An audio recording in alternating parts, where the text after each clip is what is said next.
Hello guys! Welcome back to Chino Adventures Vlog. My name is Ken and we're going to unbox microphone.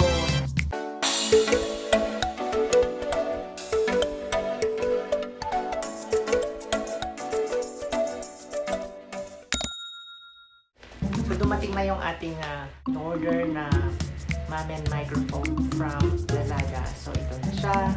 Bubuksan na natin siya ngayon para matest natin kung maganda ba talaga pag gumamit ng microphone, because as I have heard to some vloggers or someone else's na maganda daw kapag merong microphone as na-filter niya yung mga noise at nagiging maganda yung quality ng voice kapag re-record ng video.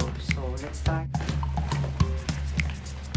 Mura lang to guys, nakuha ko lang to as parang around 600 plus exact amount. So ino-open na natin. Pwede siyang gamitin for cellphones, camera, laptop. So ito na guys yung ating Mamen video microphone. So ayan guys, o-open natin. Tcharam! Naka-pouch! Ang cute! Mamen.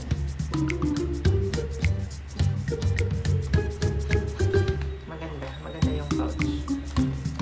Tignan natin, maliit lang siya.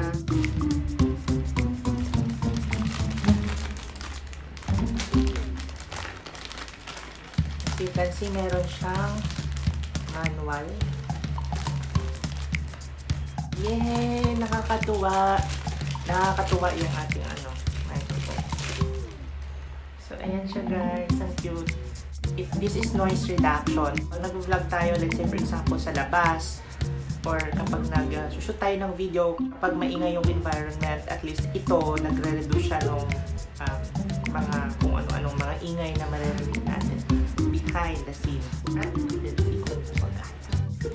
Ayan, so ito yung kinakabit dyan sa phone. Comes with 2 detachable windshields, sponge, and rabbit hair.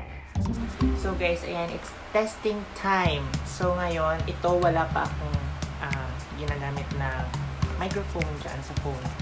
Meron akong electric fan. Lalakasan natin.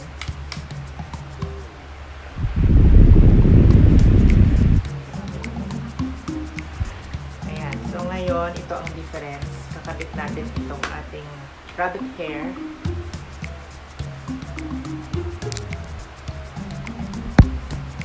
So, ayan, nakabit na natin itong ating rabbit hair. Tingnan natin.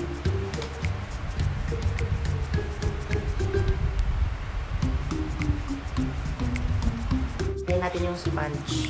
Tanggalin muna natin itong rabbit hair. Papalitan natin ng sponge. I-test natin.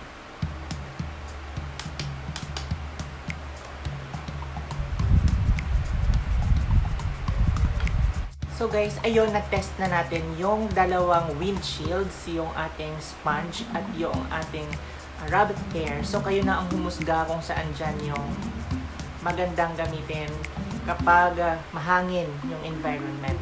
Thank you so much, Mamen, for this product. I hope na magagamit ko din naman talaga ito sa aking mga vlogs. And thank you guys so much for watching. If you are not yet a subscriber, please subscribe to my YouTube channel. Thank you so much in advance. And I hope to see you around next time.